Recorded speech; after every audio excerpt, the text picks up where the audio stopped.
জনগণের যে কাঙ্ক্ষিত চাহিদা অর্থাৎ এলাকার উন্নয়ন এবং দুর্নীতি দূর করা এবং রাষ্ট্রের যে সুযোগ সুবিধাগুলো যাদের কিছু প্রাপ্য তারা যেন পায় সেই লক্ষ্যে কাজ করবে। স্বাস্থ্য ব্যবস্থা যেন জনগণের দোরগোড়ায় পৌঁছানো যায় এবং বর্তমানে যেসব হাসপাতালগুলো আছে সেটা যেন আধুনিকায়ন করা যায় সেই লক্ষ্যে আমরা কাজ করবো, যেন চুয়াডাঙ্গার মানুষকে খুলনা, রাজশাহী বা ঢাকার দিকে দৌড়াতে না হয়।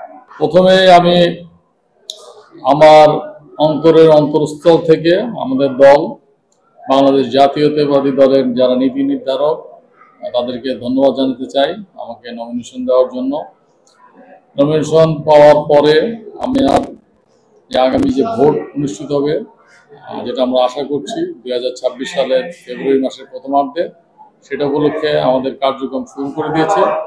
আসলে ভোটের যে চলমান প্রক্রিয়া, যিনি ভোটে দাঁড়ান বা যে দল গণতন্ত্রে বিশ্বাস করে তারা সারা বছরই ভোট করে, আর ভোটের নির্দিষ্ট সময়ে এটার কার্যক্রমটা বিস্তৃতি লাভ করে। তারই অংশ হিসেবে আমরা বিভিন্ন জায়গায় পথসভা করছি এবং জনগণের কাছে কাছে পৌঁছানোর চেষ্টা করছি বিভিন্ন মাধ্যমে, যেমন আপনাদের সাথে যে সাক্ষাৎকার দিচ্ছি এটাও একটা মাধ্যম।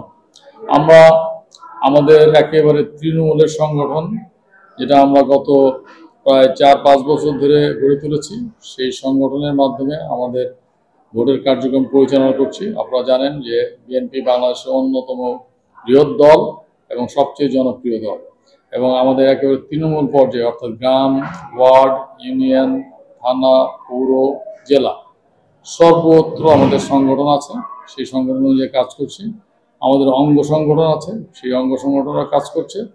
আমরা আশা করি যে ফেব্রুয়ারি মাসে একটা ভালো নির্বাচন হবে, যার জন্য আমরা দীর্ঘ 17 বছর সংগ্রাম করেছি এবং জনগণ তাদের ইচ্ছা মতো ভোটের অধিকার প্রয়োগ করতে পারবে। জনগণ যদি তাদের নিজের ইচ্ছা মতো ভোট প্রয়োগ করতে পারে, ইনশাল্লাহ ধানের শীষের জয় সর্বত্র হবে এবং জনগণের ম্যান্ডেট নিয়ে আমরা আশা করব বিএনপি রাষ্ট্র পরিচালনার দায়িত্ব পাবে। বিএনপি যদি রাষ্ট্র পরিচালনার দায়িত্ব পায়, তাহলে আগামী দিনে যে আমাদের যে 31 দফা যে কর্মসূচি আছে রাষ্ট্র সংস্কারের, সেগুলোর প্রতিটা স্তরে আমরা কাজ করব।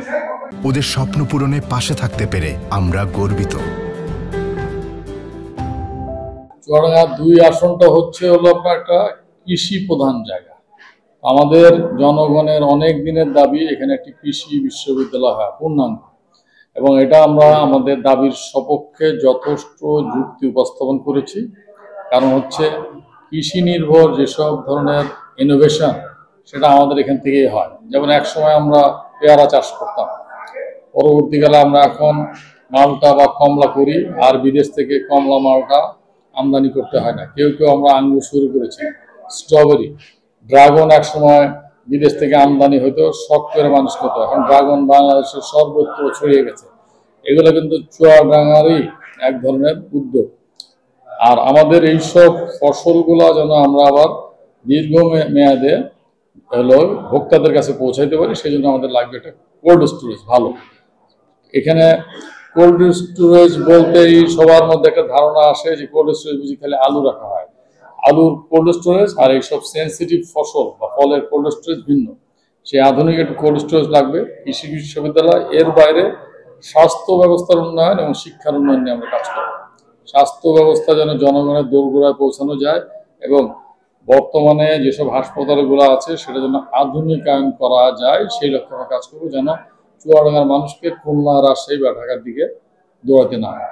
আমি ঢাকা বিশ্ববিদ্যালয়ে পড়ার সময় ছাত্র দলের রাজনীতির সাথে জড়িত ছিলাম, যদি আমার কোনো পদ পদবি ছিল না। পরবর্তীকালে বরকতুল্লাহ ভুলু ভাই এবং মহাজন আলাল ভাই যে যুবদল এর সভাপতি এবং সাধারণ সম্পাদক ছিলেন, সেই কমিটির আমি সদস্য ছিলাম, কেন্দ্রীয় কমিটির। পরবর্তীকালে আলাল ভাই সভাপতি এবং সাইফুজ্জামান নীরব যখন সেক্রেটারি হন, সেই কমিটির আমি শিল্প বিষয়ক সম্পাদক ছিলাম।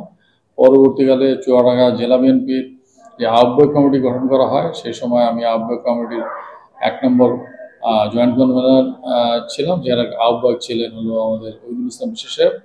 পরবর্তীকালে ওই কমিটি ভেঙে দেওয়ার পরে আমি আহ্বায়কের দায়িত্ব পালন করি চুয়াডাঙ্গা জেলা বিএনপির। এর বাইরে যখন সেন্ট্রাল কমিটি হয়, সেন্ট্রাল কমিটি আমাকে উপকোষাধ্যক্ষর দায়িত্ব দেওয়া হয় বিএনপির যে কঠিন সময়, সেই সময়ে আমাদের কোষাধ্যক্ষ পদত্যাগ করার কারণে আমাকে অনেকদিন ভারপ্রাপ্ত কোষাধ্যক্ষের দায়িত্ব পালন করতে হয়েছে।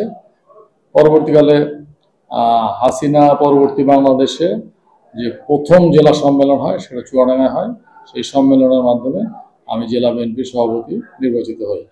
এই রাজনৈতিক চলাটা অনেক দিনের, যদিও এর চেয়ে বর্ণাঢ্য রাজনৈতিক জীবন অনেকেরই আছে, এটাই স্বাভাবিক।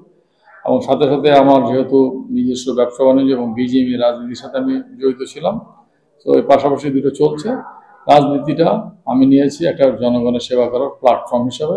এটা আমার ব্যক্তিগত কোনো লাভ বা ব্যক্তিগত কোনো সুবিধা নেওয়ার প্রক্রিয়া না। এটা ইতিমধ্যেই আমি চড়া জেলার মানুষের কাছে প্রমাণ করতে পেরেছি। আশা করি ধানের শীষে ভোট দিয়ে জনগণ যদি আমাকে নির্বাচিত করে, তাহলে জনগণের যে কাঙ্ক্ষিত চাহিদা অর্থাৎ এলাকার উন্নয়ন এবং দুর্নীতি দূর করা এবং রাষ্ট্রের যে সুযোগ সুবিধাগুলো যাদের কিছু প্রাপ্য তারা যেন পায়, সেই লক্ষ্যে কাজ করবে। ব্যক্তিগত উদ্যোগে আমার শিল্প করার উদ্যোগ অনেক আগেই ছিল, বিভিন্ন কারণে এটা করা হয়নি। এবং আমি এমন কোনো শিল্প করতে চাই না যেটা পরবর্তীকালে রুগ্ন হয়ে যাক। এটার ইচ্ছাটা এখনো শেষ হয়ে যায়নি। আর যেটা ইতিমধ্যে আমাদের 2 আসনের সর্ববৃহৎ শিল্প যেটা আছে, যেটা হলো দর্শনা হলো আপনার চিনিকল, যেটা কেরু অ্যান্ড কম নামে পরিচিত, এইটার আধুনিকায়ন নিয়ে কাজ করতে হবে। এটা করতে হলে এটা যদি আমরা করতে পারি, তাহলে এখানে প্রচুর নতুন কর্মসংস্থানের সুযোগ হবে এবং এটা করা সম্ভব। এবং সেইভাবেই করতে হবে যাতে করে এই মিলটা সারা বছর চলে। শুধুমাত্র একটা নির্দিষ্ট সময় 4 মাস চলবে আর 8 মাস বসে থাকবে, তাতে করে এই মিলকে লাভজনক করা যাবে না। মিল কিন্তু চিনি উৎপাদন পয়েন্ট অফ ভিউ থেকে লস করে, এখানে লিকার বা অন্যান্য জিনিস উৎপাদন করে, সেই অনুযায়ী লাভ করে। তো একটা মিলের প্রধান লক্ষ্য হলো চিনি উৎপাদন করা, অন্যগুলো হলো বাই প্রোডাক্ট। তো চিনি উৎপাদনটা সারা বছর করার একটা মেকানিজম আছে। সেই মেকানিজমে যদি এলাকার জনগণ চায়, আমাদের দল যদি দেশ পরিচালনার দায়িত্ব পায়, ইনশাল্লাহ এটাও করবো। তাতে করে অনেক নতুন কর্মসংস্থান তৈরি হবে। সাধারণ জনগণের চাহিদা কিন্তু খুব সীমিত। তারা এলাকার অবকাঠামোগত উন্নয়ন চায় আর একটা দুর্নীতিমুক্ত সমাজ চায়, এবং সবার আগে চায় যেন রাজনীতিবিদরা দুর্নীতির সাথে সম্পৃক্ত না হয়। খুব অল্প চাওয়া, কিন্তু খুব কঠিন এটা বাস্তবায়ন করা।